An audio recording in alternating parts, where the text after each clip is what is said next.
हाटी मंच प्रवक्ता सिंगटा बोले, गिरिपार मुद्दे पर भ्रम फैलाने की जड़ का लगा लिया है पता।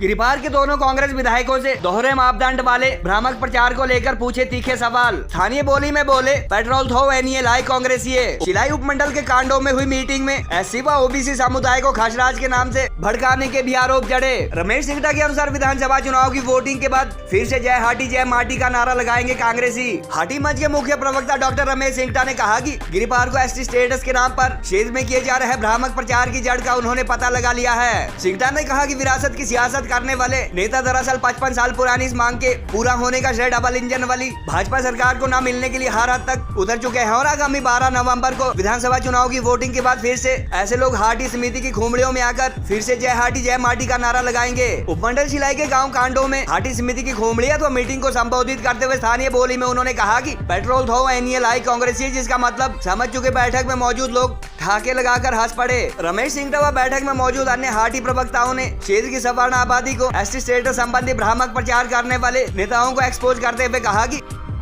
ये लोग जहां शेड्यूल कास्ट कम्युनिटी को एट्रोसिटी एक्ट निष्क्रिय होने के नाम पर भड़का रहे हैं, वहीं ओबीसी को उनका आरक्षण घटने व खसराज के नाम से चुक दे रहे हैं, जबकि खौशत व राजपूत समुदाय को कहा जा रहा है कि अभी तो नोटिफिकेशन जारी ही नहीं हुई। उन्होंने कहा कि यदि अभी नोटिफिकेशन जारी नहीं हुई और न एसटी स्टेटस मिला है तो इस मुद्दे को लेकर एससी, ओबीसी व ईडब्ल्यूएस जैसे कैटेगरी के लोगों को क्यों भ्रमित किया जा रहा है। उन्होंने गिरिपार की करीब 1,60,000 की सवर्ण आबादी को एसटी स्टेटस के मुद्दे पर कुछ माह पहले तक महाकुमड़ियों में जय हाटी जय माटी के नारे लगाने वाले शिलाई व रणकोजी के कांग्रेस विधायकों से भी तीखे सवाल पूछे और गिरिपार की 154 में से 100 के करीब विकासखंड सगड़ा व शिलाई की पंचायतों के लोगों से भी इस बारे वोट मांगने आने वाले उप नेताओं से ऐसे सवाल पूछने को कहा। गौरतलब है कि गत 14 सितंबर को केंद्रीय मंत्रिमंडल द्वारा गिरिपार को एसटी स्टेटस संबंधी मंजूरी दिए जाने के बाद से इस मुद्दे को लेकर क्षेत्र में जमकर कास्ट बेस्ड पोलराइजेशन भी हो चुका है और सवर्ण व एससी तबके के लोग इस बारे अपने समुदाय से एकजुट होकर इस विधानसभा चुनाव में वोट करने की बात कह रहे हैं और ऐसे कुछ ऑडियो सोशल मीडिया पर भी वायरल हो चुके हैं। एसटी स्टेटस के मुद्दे पर इस चुनाव में जहां केंद्रीय हाटी समिति अध्यक्ष डॉक्टर अम्मी चंद कमल भाजपा को समर्थन का खुला ऐलान कर चुके हैं, वहीं जनजातीय दर्जे के विरोध में उपमंडल मुख्यालय शिलाई, संगड़ा व राजगढ़ में महारैलियां कर चुकी अनुसूचित जाति अधिकार संरक्षण समिति अध्यक्ष अनिल मंगेट एससी समुदाय से प्रदेश व केंद्र में सत्तासीन भाजपा के खिलाफ एकजुट होकर वोट की अपील कर चुके हैं। गौरतलब है कि गिरिपार अनुसूचित जाति अधिकार संरक्षण समिति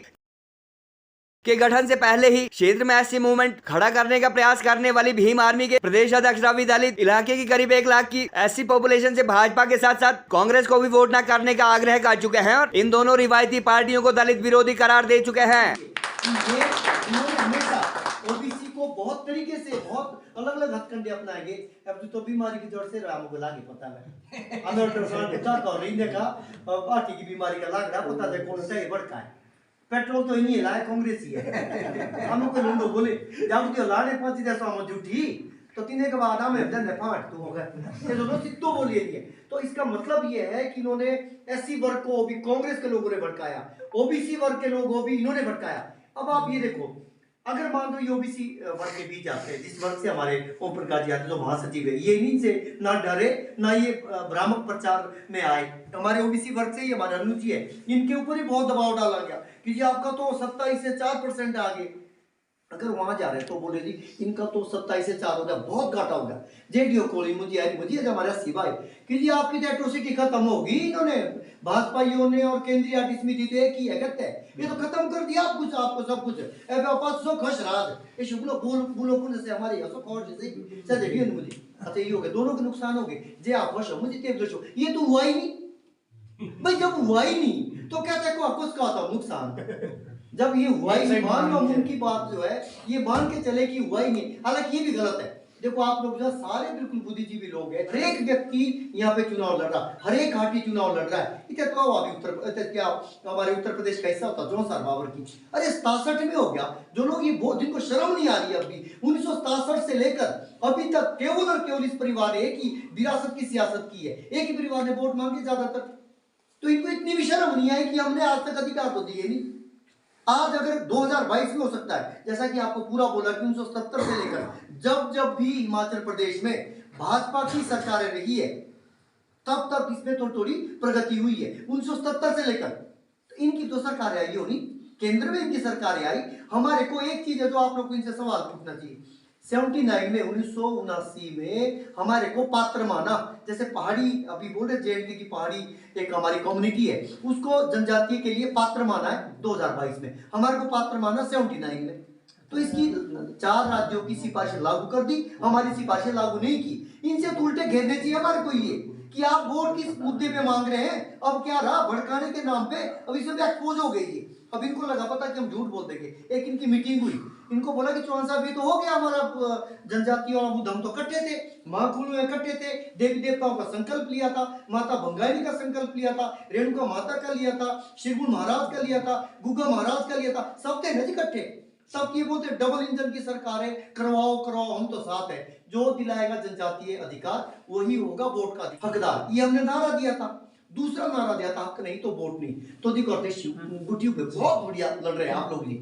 अब उसके बाद क्या, जब सरकार ने ये काम कर दिया, हमने वादा किया था नहीं सर, आजकल हमारे को भी हमारे से क्वेश्चन होता है को पेट लाख बन के जे हम देखो खेती हाटी समिति वाले, अरे ये क्यों जा रहे गाँव गाँव, अरे हम नहीं जाएंगे क्या, ये हाटी की जीत है, ये माटी की जीत है, ये आप सब लोगों की जीत है, ये अकेले नहीं हमने कर रखा है। केंद्र सरकार ने बहुत बड़ा फैसला लिया जिसका जिक्र अभी इन्होंने किया, हमारे सहयोगी ने किया कि एक नोटिफिकेशन तो है हमारी 13 अप्रैल की RGI registrar general of India दो तीन देखे आते कोई ना कोई नाम है ना सदा पता तुम जैसो बोलो जे ओए दो यागी ने जैसो पूछ जे आरजीआई की स्पेलिंग आओ को रे तो से जमा दिना गिर पर उनके जहर बड़ा का इनके दिमाग में है, हमारे लोगों सर्टिफिकेट उनके भी बनने हैं, फायदा उनको भी होना। पहली नोटिफिकेशन हुई 13 अप्रैल को, दूसरी हुई है देश के सबसे बड़े जो नेता है पूरी दुनिया के नरेंद्र मोदी जी, उन्होंने कैबिनेट में फैसला दिया 14 सितंबर को।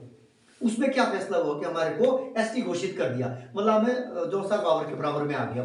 सच है कुछ दायचारे के हमारे पाइल जो 200 रो पाइल लो कहते तो हमारे को साइल पाइल दायचारे सब भी कहना सवाल, क्योंकि हमारे भाई तो पार रहता बेचारा है ना जी। तो उन्होंने फोन किए कि जी हमारे को, हम तो थे तो आपके साथ है, उम्मीद नहीं थी हमारे को 2022 में भी आप एसटी घोषित होंगे।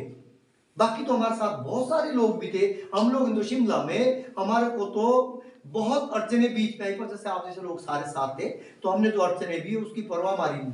ये आसान नहीं है, जतलो बंद हमारा सर्वे अतलो तो शायद हमें बाधित किया कि नहीं। 79 की रिपोर्ट के आधार पर हमने जो अगला कहेंगे सर्वे पर आया भी 14 षड्यंत्र देखो ना जी कि हम तो हमें तो बांगे को हमारा इतना पीढ़ियों का काम हुआ। अब यहाँ पता क्या आती है, हम भी जाते जी गाँव गाँव में आजकल बोले जी मेरी दीवार लगा दो, मेरा भूमि सुधार करवा दो, नाम तो हम दीवार लगा सकते हैं, ना भूमि सुधार दे सकते हैं, वो तो एजेंसी अलग है उसके लिए। हाँ पीढ़ियों के लिए हमने दीवारें जरूर लगा रखी है जो पीढ़ी दर पीढ़ी के लिए फायदा जिसको होगा।